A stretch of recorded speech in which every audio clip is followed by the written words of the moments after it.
Halo teman-teman, Assalamualaikum warahmatullahi wabarakatuh. Di video ini Dapur Bunda Siska mau berbagi trik cara membuat kacang telur supaya tidak berminyak dan kokoh tahan lama. Kalau kalian penasaran bagaimana cara membuatnya, silahkan simak sampai selesai ya teman-teman, supaya nanti kalian itu tidak ketinggalan trik dan caranya dari Dapur Bunda Siska.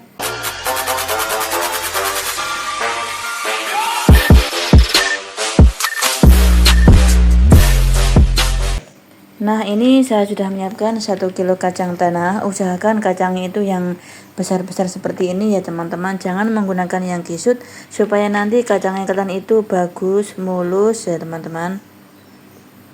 Lalu ini tepung terigu, saya menggunakan biasanya setiap 1 kilo saya gunakan sekitar 500 sampai 600 gram atau sampai secukupnya ya.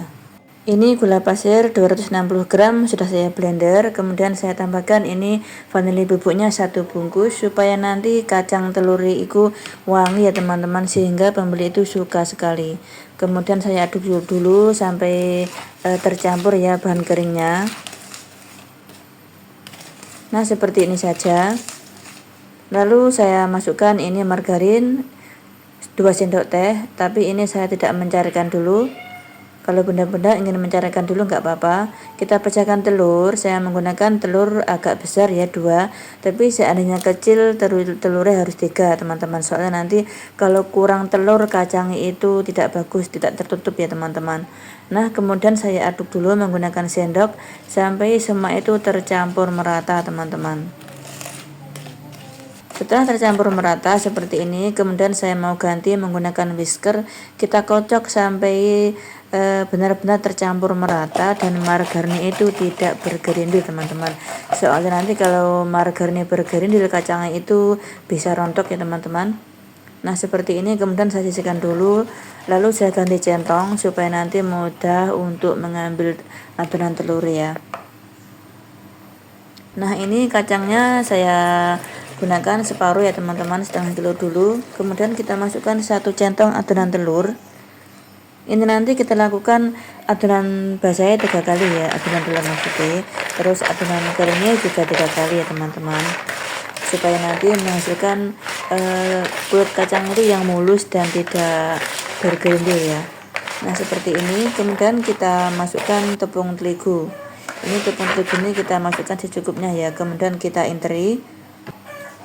Bagi teman-teman yang tidak bisa ngenteri, boleh juga di balik-balik menggunakan spatula atau centong, ditaruh di baskom itu juga bisa ya teman-teman. Nah, setelah saya interi kemudian saya balik menggunakan spatula seperti ini, dan harus kita cek seandainya ada yang bergerindil kita bisa pisahkan, karena ini adonan yang pertama biasanya itu jarang yang bergerindil teman-teman. Setelah itu kita interi sebentar, kemudian kita ayak ya teman-teman. Ini nanti setelah kita ayak kita taruh adonan basah lagi, adonan kering lagi. Lakukan seperti itu sampai 3 kali ya teman-teman. Nah, seperti ini kita ayak sampai selesai ya. Kemudian kita taruh di baskom, lalu kita taruh adonan telur lagi. Nah, ini nanti kita lakukan sampai 3 kali ya teman-teman, supaya nanti adonan kacang itu kulitnya itu mulus dan tidak, maksudnya nggak bolong-bolong ya, tertutupi ya, soalnya ini adonan ini 3 kali tepungnya dan adonan basah ya. Nah, kita aduk terus sampai semua tercampur basah ya teman-teman, soalnya kalau masih kering nanti tepung terigunya itu nggak bisa menempel ya. Nah, setelah saya lakukan sampai 3 kali seperti ini teman-teman, hasilnya 1 kilo kacang ini tinggal digoreng ya. Walaupun belum digoreng kacangnya sudah mulus banget, bagus teman-teman, apalagi nanti digoreng deh. Nah, sekarang siap menggoreng kacang telurnya. Panaskan minyak menggunakan api kecil dari awal sampai akhir supaya nanti menghasilkan kacang itu benar-benar renyah dan kokoh tahan lama. Jangan menggunakan api besar supaya nanti kacangnya itu tidak mudah melempem. Kenapa mudah melempem? Soalnya gosong jerone mentah teman-teman. Nah, sekarang minyak sudah panas, kemudian kita goreng kacangnya. Ini untuk 1 kilo saya goreng 4 kali ya teman-teman. Atau sesuaikan minyak sampean ya. Yang penting minyak dan kacangnya itu lebih banyak minyak ya teman-teman. Nah, sekarang kita goreng sampai kecoklatan. Ini sudah kecoklatan, kita harus sering mengaduknya supaya tidak mudah gosong ya teman-teman. Nah, ini nanti tandanya kacang sudah matang, itu minyaknya enggak begitu mendidih teman-teman. Ora begitu muntuk ngono kaya iki maksudnya. Nah, sekarang sudah matang, kemudian kita angkat, lalu kita tiriskan. Nah, trik ini kita meniriskan harus benar-benar tiris minyaknya ya teman-teman, supaya nanti kacang itu tidak berminyak ya. Nah, ini sudah benar-benar tiris teman-teman, minyaknya koyo nggak enak ya teman-teman. Nah, sekarang kita goreng sampai selesai.